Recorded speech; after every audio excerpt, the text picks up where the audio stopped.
Hey guys, what's up? Welcome back to my channel, or welcome to my channel if you're new. My name is Jessica, aka Supgorjess, and today, as you can see by the title, I am going to be updating you guys on my skin. It has officially been 9 months since I've been on Spironolactone for hormonal acne, and things have been going great so far, so I would love to give you guys an update, maybe share with you some things that I have seen over these last 9 months, and of course let you know of some things that have changed. So if you're interested in hearing more about my journey with Spironolactone, or if you're interested in taking Spironolactone for your own hormonal acne and are curious about some of the ways it works, then just keep on watching. Cool, so let's get started. I'm going to break this video up into 3 parts. First, I'm going to start with a little bit of background on my skin. I have uploaded 2 videos prior to this going over my month 1 and month 2 update of being on Spironolactone. So if you haven't seen those, I highly suggest that you go back and watch them. Especially my first update, I give a really in-depth background story on what my skin was like before experiencing hormonal acne. So I'm going to skip all that for today and just give a little bit of background on how we got here if you're new. And then the second part I want to chat about is some of the things that have changed. Some things have changed within my routine in terms of my Spironolactone and all the other prescribed topicals. And then the last thing I want to go over are the most frequently asked questions that I receive. I mostly receive them here on YouTube in comments or on Instagram. So if you're not following me there, make sure you follow me after this video. I always answer my DMs from people asking me about skin because I know that it is a universal problem, and trying to solve acne is a battle. It's an uphill battle. So let's get started.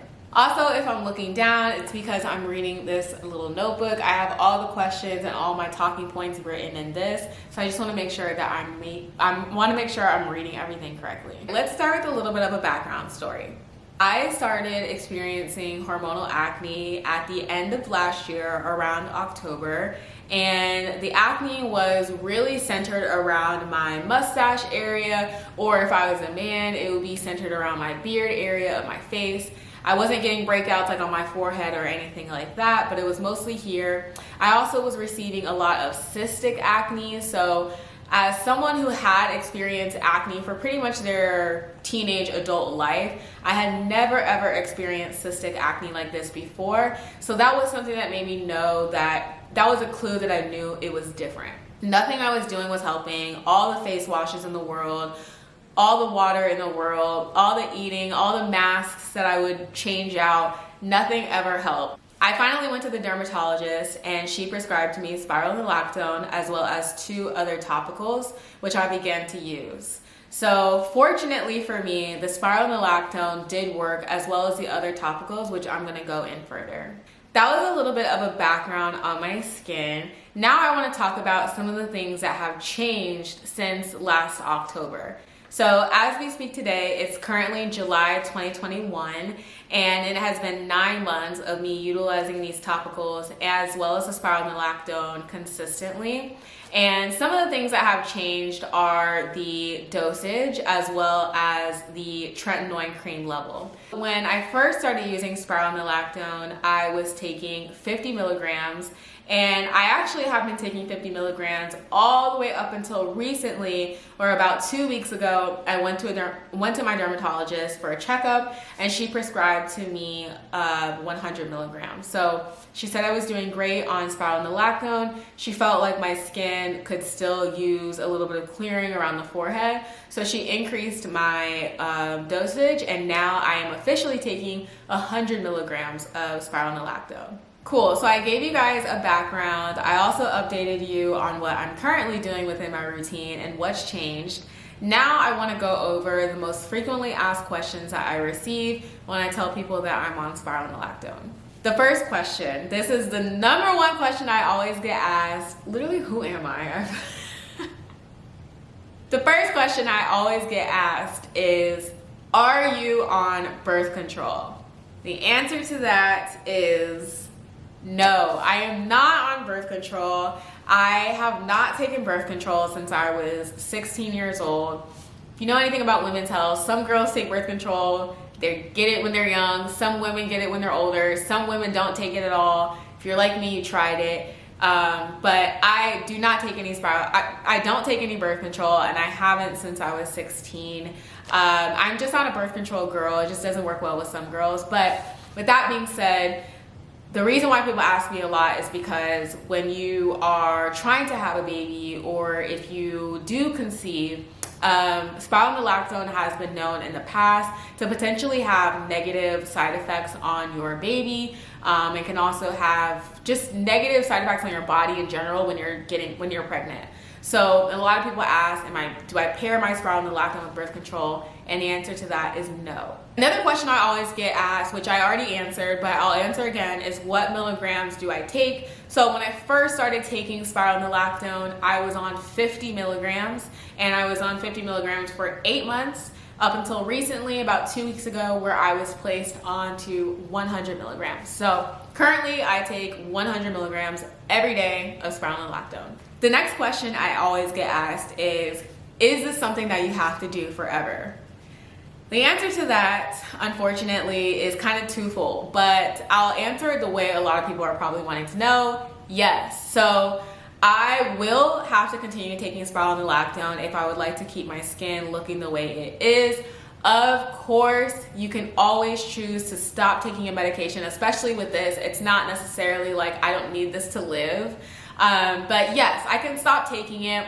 There are people and our patients that start to slowly wean themselves off. And what I mean by that is rather than taking it every day, they may start to take it every other day, or they take it every couple days, etc. As of right now, though, I take mine every day. It will be up to me, I'm assuming when I begin to try to have children, if I will stop. But as of now, I don't plan on stopping, and I don't see it as that much of an issue. I do wish there was something a little bit more natural so I wouldn't have to take medication every day, but it's done a great job on my skin, and yeah, I actually don't mind it anymore. Now it's just like clockwork. The next question I get a lot is, do I or have I received any side effects from being on spironolactone?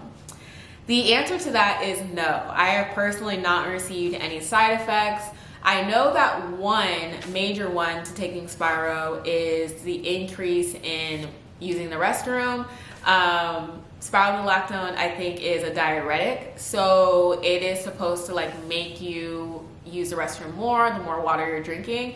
However, I have not experienced that. I don't really feel like I have increased any more than I already go, but it's not something I've noticed a change in. So yeah, and then everything else, people have asked me, have I gotten hairy or anything like that? No, but again, I use the bathroom a lot as it is, and I'm a pretty hairy person as it is. So for me, it would have to be a very drastic side effect for me to even take notice, but no, I don't. Another popular question I get asked is, how long did it take for your skin to clear? So for context, if you are prescribed spironolactone, your dermatologist should share with you that it takes 3 months for spironolactone to take full effect, and that's 3 months consistently. So I would say that was about the time it took for my skin to be fully clear, but it really only took 1 week for me to notice a difference in terms of my skin. I wasn't receiving any cystic bumps anymore, like within the first 2 weeks. All my breakouts were kind of going away slowly if I did have them. So I was noticing changes before 3 months, but I would say 3 months was when I really looked at my skin and saw how different it was, and I feel like it took effect completely. The last question I get asked frequently is, did I receive any breakouts or purging during this time? The answer to that is yes, I did. I did experience purging. About 2 months into my journey on Spiro and the other topicals, my skin did begin to purge. If you aren't familiar, I will try to like link the definition of purging, but basically from what I know, purging is like when your skin is kind of like getting rid of all the stuff that's stuck in it and it's coming through your pores, and it basically looks like a tiny breakout. For me, they were not cystic at all. They were just like tiny bumps, like literally tiny bumps all over my face. If anything, they just felt itchy and dry. There was no pus. They weren't cystic. They weren't big. They just felt like tiny bumps on my face that were itchy. and about, I would say 2 to 3 weeks later, they were gone. And then I would say around April of this year, so a couple of months ago, I started to use this cleansing oil because of TikTok. And I started using this to remove my makeup, and I began to experience a breakout on my forehead. I'll try to insert pictures if I have them, but if I don't, sorry. But yeah, I started to experience a breakout from that, and when I went to go see my dermatologist, she kind of let me know oily skin people don't really need to use oil cleansers because that stuff is clogging your face, so don't use that. Well, that is the end of my video. I hope this was super short, super informative, and gave you guys an update on my skin. I have no makeup on right now. I'm literally just sitting in front of a window, so I hope you guys can see that the proof is in the pudding, and that I 10 out of 10 recommend Spironolactone to anyone that is struggling with hormonal acne. Definitely try to check it out. I know if you're like me, you didn't want to take medication, but if you do want to clear your skin, give it a try because it really might help. Alright, thank you again so much for watching. I hope you guys enjoyed this video. Make sure you subscribe to my channel down below. Give this video a thumbs up, and I will see you guys in the next one.